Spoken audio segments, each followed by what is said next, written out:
What is up, y'all? Welcome back to episode 62 of That's No Moon Pod.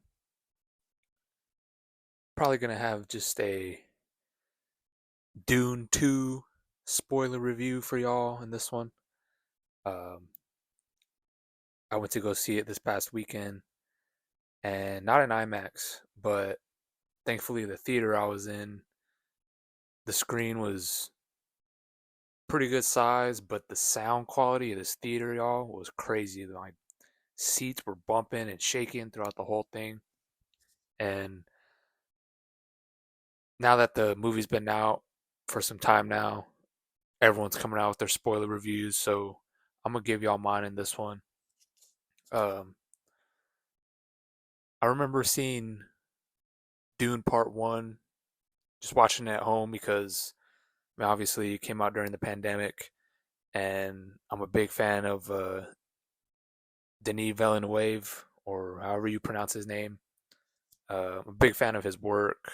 A lot of his movies I've really dug. Enemy was for sure one of my favorites with Jake Gyllenhaal. But he's done so many great films throughout his career. He's really turned himself into one of the greats already, and seems like he's just getting started. And I remember watching the first Dune, and I liked it, but don't get me wrong, I still kind of felt like, um, I don't know, I kind of just felt like the whole time I was waiting for something big to happen, and then when something big finally did happen, the movie kind of just ended. And I figured knowing that part two was already pretty much in the works or being discussed, so that's kind of why they made the first one as it was. Um, but after seeing Dune Part Two, I think if I were to go back and watch the first one, I think I would have a much better appreciation for it because this movie, y'all, Dune Part Two, it just felt like one of those old school classic blockbuster movies that just the hype around it, and it just seems like one of those movies that everyone has to go see in the movies. It's just like it's a it's a cinematic event, and it honestly it did not disappoint. The hype, the reviews leading up to the release, they were just majority just positive. And a lot of the people that I follow on YouTube and social media, uh, they were hyping it up, and they were raving reviews. And just the way the film starts off, you just get right into it, leaving right where Dune Part 1 left off. And you could just see the attention to details and just the way the movie's crafted. Um, each shot is just a banger. Like every single frame, there's not a single missed opportunity to make every scene just look great. And I love how they're able to find a way to where we're just kind of in this giant desert for the majority of the film, even though they throw in some scenes where there's more buildings and just looks more sci-fi.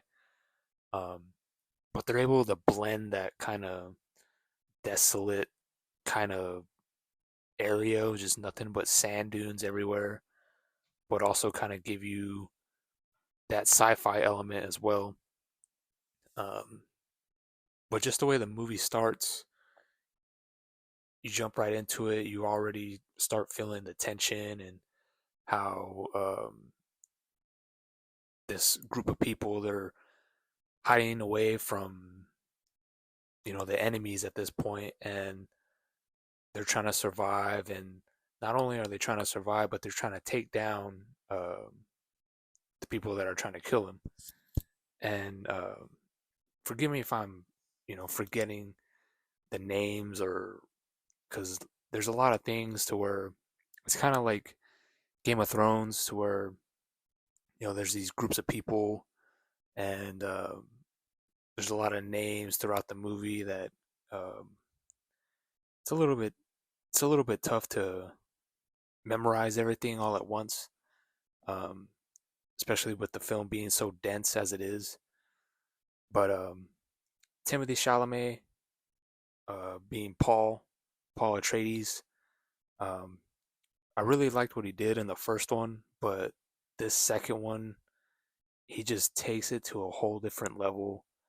And I kind of always felt like Timothy Chalamet, he always kind of had that uh, Leonardo DiCaprio type feel to him, to where he was just kind of this, I wouldn't say just like this teenage heartthrob type of actor, but um, I think this role was exactly the role that he needed to run away with him being a complete movie star. Um, just to see his progression throughout the film, you see the conflict within him and him and Zendaya. I thought they had really good chemistry on screen, and I was really invested in the relationship throughout. Um, and just kind of seeing where Chalamet's character progresses and to where we ended up seeing him at the end of the movie. Um, he just blew me away. Um, I can't believe that. Uh, I can't believe that he was able to do what he did with this role, the way he did it. Um, he's one of the best young actors that we got right now for sure. Um, there's a lot of people in the movie that I didn't think was going to be in the film leading up to it. I had no idea Austin Butler was in this movie, and if you didn't know, you probably wouldn't even believe it's him in the first place because he plays pretty much the villain in this movie. And Austin Butler, again, he was kind of one of those guys too, where I felt, obviously a talented actor, but I think this was another one of those type of roles that Austin Butler needed to kind of um, take his acting ability and just his overall status as an actor to the next level. Because the way he plays the villain and just the way he looks so menacing. He has that pale, bald, no eyebrows, and just like this psychotic dude who will kill whoever, has the most confidence as anyone does, and just ruthless. And it was totally believable. You're scared of this guy. You're wondering what he's gonna do next to who. Um, some of my favorite things about this movie were just, again, overall the conflict that I feel like almost each character has in this film. Um, Rebecca Ferguson plays Timothy Chalamet's mom, Lady Jessica. The way she transforms into this, obviously this protective mother. She's now pregnant too, as well. Um, but she's always trying to look out for her son, but she takes a turn to where instead of just being this kind of strong-minded person, she pretty much almost kind of turns into a witch of Dathomir from Star Wars type deal.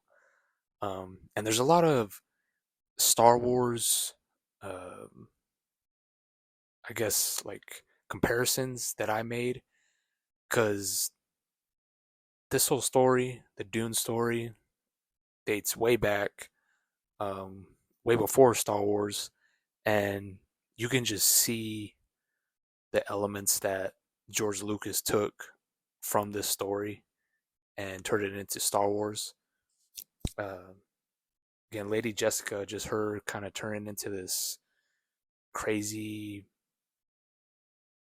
just scary type of, almost kind of like a witch, to be honest. She just has like this weird, strange ability. Um, she's able to communicate and talk to her daughter that's still in her stomach, still in a little, little embryo type of baby. And she just has like this crazy mystical powers now that she gets from um, the tribe that Paul and Zendaya. Uh, the whole time I thought Zendaya's character's name was Johnny, but it's actually Chani. But Lady Jessica gets these powers from the tribe that uh, Chalamet and Zendaya and their whole crew. It's like they're kind of their group and their tribe. And Timothy Chalamet is just trying to prove himself because they all think that he's kind of the chosen one. He's the Messiah. He's the one that's supposed to um, free them and bring peace to the world and kind of set them free from all the evil that's in the world. Um, and so the majority of the film, you're kind of seeing um, Paul Atreides just kind of slowly give in to what everyone's telling him that he's this guy who's here to rescue them pretty much. Um, but I really like how they kind of take their time with it. Again, each scene just cinematically just looks amazing. If you're able to go see this movie in IMAX, that's the way to do it because I feel like you would pretty much almost feel like you're there in the world. You don't feel like you're necessarily watching a movie. It kind of puts you. It's the type of movie that puts you in the screen almost. Um, I loved all the other characters that were in the film. Florence Pugh, I had no idea that she was in this movie as well. Um, and I like she's kind of the princess, I guess, to the emperor, who played by Christopher Walken. Again, I had no idea was going to be in the movie. Um, but Christopher Walken, he's kind of like the good emperor uh, from Skarsgård's character, Stellan Skarsgård, the Baron. He's like that fat, ugly dude who's always swimming in that black goo or whatever. But Christopher Walken and Florence Pugh, they're kind of like the main kind of leaders of the thing, and Stellan Skarsgård, he's just kind of the evil version of what Christopher Walken is. Even though Christopher Walken and his people, they still do some shady stuff too as well.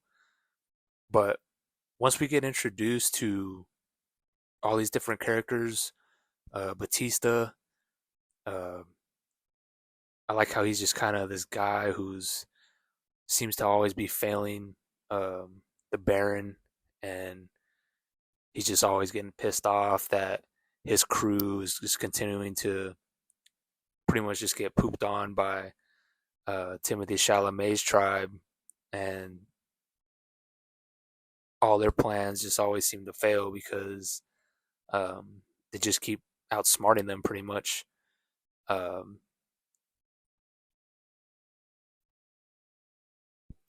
there was one scene in particular with Austin Butler, and it's like this kind of gladiator style scene, and the whole time, I guess there's like this white sun or some kind of sun that makes the whole scenery turn into black and white, so there's no color at all.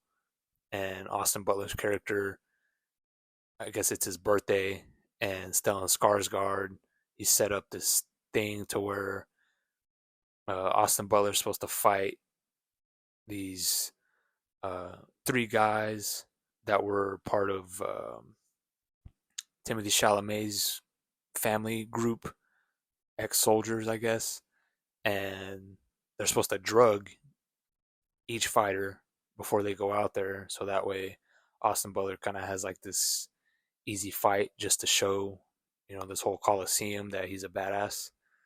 Um, but I liked how there was one fighter from the first one. um, he walks out and they see that he's not drugged. So Austin Butler is able to take out the other two pretty easily. And then here comes this guy to fight. And now it's kind of more of a fair fight. Austin Butler, he takes off like that shield that kind of protects him from any blow from the daggers. Um, and they just kind of have this cool scene in this Coliseum one on one. And he's able to still take him out relatively easily. Um, and I liked just like the depth of each character. You really get to feel each emotion from everyone in this movie. Um, and again, just what the director is able to do in this film. Hans Zimmer, the score, every sound in this movie is just it just sounds amazing. If your theater has a good enough sound system in it, it just makes the whole film experience that much better. Um, and I like the progression from where kind of like the tone of the movie. It kind of starts off real. I don't know. You're like hoping that Paul Atreides he's able to get welcomed at least within this tribe because that's all he's trying to do. Then you see slowly that he starts to feel himself a little bit more. And he starts to realize that, well, if he becomes this messiah that these people want him to be, um, he's got to fully accept it. And that kind of just slowly starts to piss off Zendaya, and their relationship really starts to take a toll because he's starting to really give into all this because it seems like he is that guy. And the scene where he's trying to prove himself to the tribe and he calls out the giant worm from the desert and he's able to hop on it and ride it.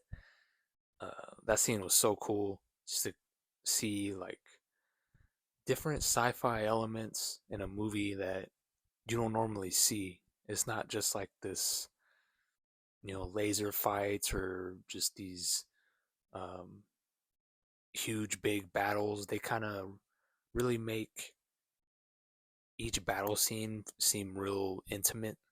Um, and it's not just like a whole bunch of boom boom just for the sake of it. Everything feels real earned and um, nothing was phoned in at all. Um, I was a little worried that, just Christopher Walken being in the movie once I saw him, that, he was just going to be Christopher Walken doing the whole, the voice and just the whole mannerisms. But um, he was able to, he's such a great actor.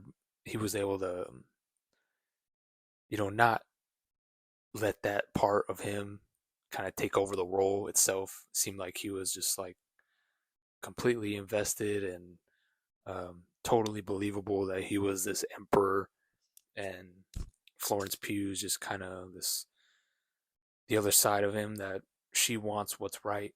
She doesn't like all the shady things that are going down within her family or in the outside. Um, so I really like that part of the movie as well. Um, Once you get to the whole ending part of the movie, it's a pretty long film, but to be honest, at least a 2 hour, 40-minute movie, at least. Um, but it didn't feel like that, to be honest. There wasn't a scene that really made me feel like, okay, yeah, let's kind of wrap this up. Let's get going to the next one. Each scene really felt like it had a purpose in the film. Um, I didn't find myself bored or um, again just wishing that we would kind of move on to the next scene. I was just fully locked in, invested in the movie. Um, and again, I wasn't the biggest fan of the first one, but I was still pumped to watch this one because I liked the first one enough, and if they're able to make it to where it makes the first one that much more better, it elevates it, um, then I would be happy. And I thought it did that more than enough. Um, but again, talking about Timothy Chalamet's character, kind of where he ends up, um, and this is after we get Josh Brolin back in, which I liked him coming in with the crew. Um, kind of gives like that other element to the film because at this point, besides Zendaya, everyone's kind of just with Timothy Chalamet and are just kind of amping him up. But Josh Brolin kind of he's that one that kind of keeps him grounded and still has that old school mentality from his family, and he knows who Paul is and he respects him even though he's way younger. He's just this kid, but he knows who he is and he knows who his family is as well. So he's willing to give his life for anything that Paul says, pretty much. Um, so I thought whenever he gets in the movie, it kind of gives like an extra tone to the film that it was kind of missing. Um, yeah, just kind of seeing to where Timothy Chalamet winds up. It's just again the parallels from this to Star Wars. That's kind of all I was thinking because Timothy Chalamet's character to me was really like Anakin, to where he's just kind of this starts off as this innocent kid who has so much potential, and he obviously has um, a lot of capabilities to where he's able to fight. He's real strong-minded. Um, he really knows what he wants to do once he sets his mind to it. Um, and he's trying to just continue to prove to these people that he's not some chump. He's that guy, and he can be that guy, and all he has to do is prove it. And to me, that was just really paralleled with Anakin Skywalker, and Zendaya is kind of like she's kind of like the Padme to him, and to eventually where we see Timothy Chalamet's character go to where he's fully bought in at this point. He's already done all the things to prove to himself, to this tribe, that he probably is this Messiah, this guy that is, gonna free his people and, you know, help them get rid of all the enemies and let them have this life that they've always dreamed of. Um, and again, this is going back to where this is exactly the role that I think Timothy Chalamet needed, because just the way he starts off in the movie and then where he ends up, he's just this dude that his voice, he's making, Aragorn speeches with, all the soldiers, and he's getting all these people who are believing in him now, and they're fully bought into this guy. And his acting made me feel the same way to where I'm like, I'm fully bought into this guy. I'm not, thinking in my head like this guy, he can't, lead all these people to go to war. Um, but I was fully bought in. Timothy Chalamet just completely took over the role. It just set him off into this whole other atmosphere now. Um, to where I think now the roles that he's probably going to be getting um, is just going to be the whole Leonardo DiCaprio trajectory.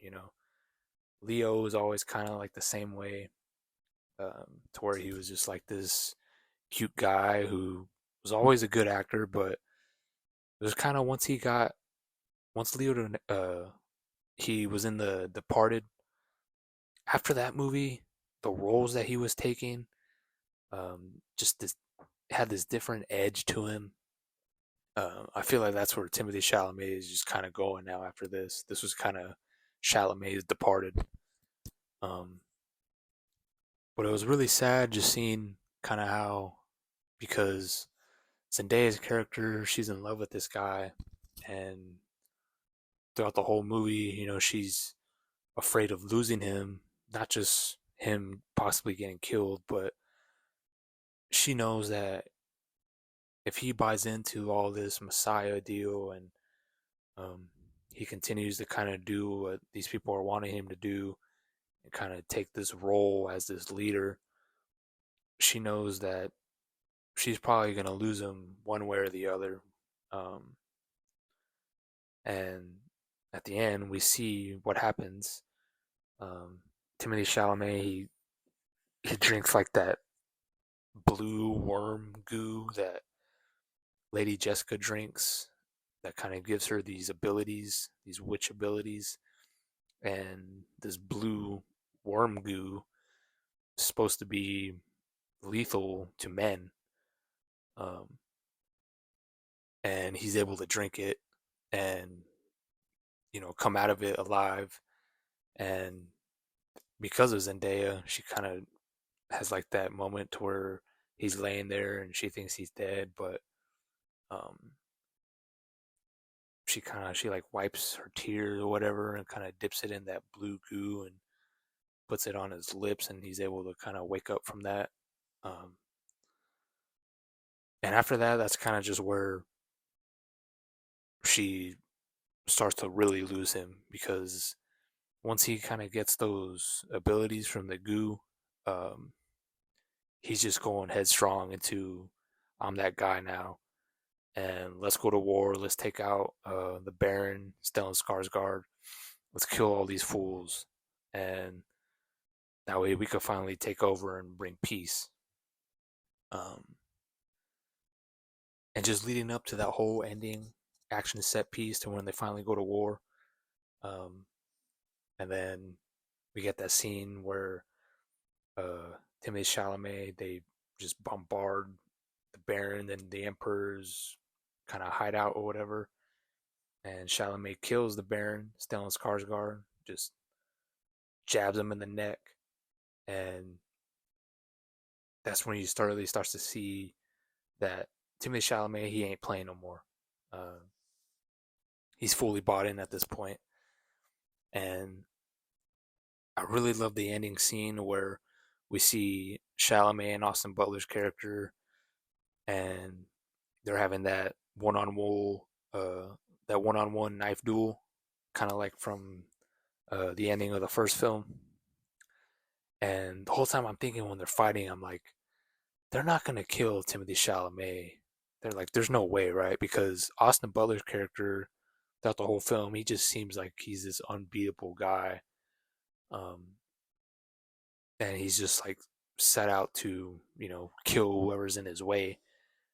But I'm thinking, well, there's no way that they're gonna kill Timothy Chalamet, but they make you think it for a split second because uh, that knife fight that they're having was so well choreographed. It wasn't like a whole bunch of jump cuts and um, just shaky camera. You could tell that they really put a lot of work into that choreography with it. And I liked how there was like no music during the fight scene. It was just kind of them, with their grunts and the swinging of the knives, and everyone there is around watching. And once we see finally that Chalamet is able to defeat Austin Butler, and he's telling the Emperor, Christopher Walken, I mean, he could just kill him right there if he wanted to as well, but he decides that he just wants him to bow down to him, kiss his ring, and he's gonna take his daughter Florence Pugh as his girl. So then that way they both could kind of just rule together. Um, and that obviously breaks Zendaya's heart. She just lost her guy, both to this girl, and she lost the guy that she fell in love with because, again, Timothy Chalamet, he just goes from like this innocent kid who's you know capable of doing a lot, but then he just kind of slowly turns into this not sadistic, but just this guy who's willing to do whatever it takes and is willing to lose, who he loves for the sake of him being this messiah. And even though he tells Zendaya that as long as he's alive, he'll always love her. Um, but once he decides to do all that and kind of make his move with Florence Pugh, Zendaya just runs out. She's seen enough. She's done. She feels like it's over with. And again, the parallel that throughout the whole movie that I saw with Star Wars, to where it's kind of like where Anakin, just him turning to the dark side, and that was kind of like the moment on Mustafar where he doesn't choke out Zendaya, but metaphorically, I guess he broke her heart, like how Anakin breaks Padme's heart by turning, and he wants this power now, and now that he has it, he winds up losing the one that he loves, and yeah, it's just cool to where how these stories throughout time they kind of play in together. They always kind of feed off of one another. Um, I got a lot of Lord of the Rings vibes from this movie as well. Um, and then just kind of seeing um, the progression of the movie, and it really sets up for there to be a third one really nicely. Seeing Zendaya, she gets on that worm, and it kind of just ends right there to where you see all the tribe and the people they're taking off in the ships to go to war. And I'm wondering what happens next because I haven't read any of the books or nothing like that. And I kind of want to now, but at the same time, I don't because I like not knowing what's going to happen next. And I like not trying to compare, what's to come to when it actually does come out. Um, I'm kind of just excited I'm here to enjoy the ride. Um, I give the movie easily 9 out of 10, pushing 9.5 out of 10 if I see it a second time. Um, but this movie's damn near perfect. Again, it's just one of those old school classic movies that you have to go see in the theater. Um, it's doing really well on the box office, especially for it being this time of year as well. Um, Being a March release. Um, but the hype is real. Believe it. Um, I'm sure it's not going to be for everyone, but I mean, if you're a sci-fi nut and you just love good cinematography, good score, good acting throughout, and just an overall good story, I mean, this is what movies are all about. This is just cinema at its finest, and there's really no other way to put it. Um, Go see it, y'all. If y'all haven't, I mean, if you're listening to this little spoiler review, then I'm pretty sure you've already seen it. But um, I feel like I didn't go into crazy, crazy details in it because, again, there's just so much in the movie. It's kind of hard to, memorize every single little bit and piece of the movie. But yeah, I can't recommend this movie enough to people. Um, I guess I'll end this episode kind of with the Bad Batch episode 4 review from last week. Um, this is what I'll say. Uh, I really like where the Bad Batch is going at this point. Um, the tone and the pace. Uh, Omega is kind of like this, not new character, but in a way to where she's just kind of, I don't know, she's taking charge now, and she's able to run things now. Her and Crosshair escaping the facility, and then them crashing on this planet, and them trying to figure out a way to get out of there. And then the way she kind of handles things with the whole gambling table, and then the situation that they get into with the Imperials. Um, I'm really liking where this season's going so far, y'all. If you haven't been watching The Bad Batch this season, I highly recommend it. Um, and then them finally having that reuniting with Wrecker and Hunter at the end, and then them seeing that Omega was with Crosshair, and then they kind of end it right there before anyone ever says anything to him, because up till that point, Crosshair was this guy who pretty much betrayed them and was trying to kill them at one point. Um, so we'll see tomorrow. The new episode comes out tomorrow when I'm recording this. Um, we'll kind of see what happens from there on, see how much they fully accept them, which I'm sure they will, because I think they're going to need them to, continue to try to find safety for themselves and Omega. Um, but yeah, I highly recommend Bad Batch, y'all. This season's really good if y'all haven't been watching it.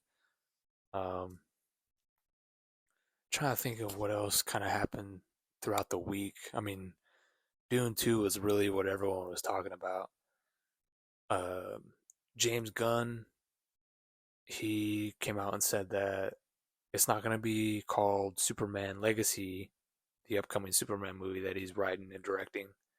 It's just going to be called Superman, which, I mean, doesn't seem like that big of a deal, but I kind of like it a lot more. It's just being Superman, to be honest. Superman Legacy kind of sounded like a kind of just like a comic book run, or like a video game or something, like a cartoon type of movie. I think just by calling it Superman and just kind of leaving it at that, kind of make the film seem a little bit more, I don't know, more official, I guess. I don't know. Um, but other than that, y'all, I mean, I think that was pretty much all that kind of happened throughout the week. Um, there's some Star Wars rumors again. Um, Things going around about Mandalorian and Grogu, the Acolyte. Um, Heard some things about the Ray movie, but um, right now it just seems like a little rumor, so I won't even bring that up in this. Um, but yeah, y'all, go see Dune 2. Easily, probably gonna be in the top 5 movies for me this year. Um, I haven't been in the movies in a minute, but I mean, I'm trying to think of what comes out this year. Joker 2, Deadpool. Um, I mean, other than that, y'all, I mean, Dune 2 is looking like it could be the movie of the year. But let me know what y'all think if y'all want to go see it. Um, like, comment, subscribe, follow me on all my socials. Uh, Follow me on Twitch, Snapchat, IG, and still posting my comic books on my Snapchat, full length, new releases, variant covers.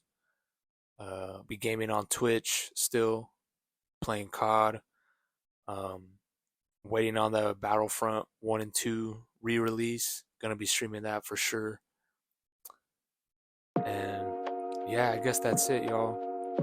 Until next week, y'all stay safe, and I'll catch y'all on the flip. Peace.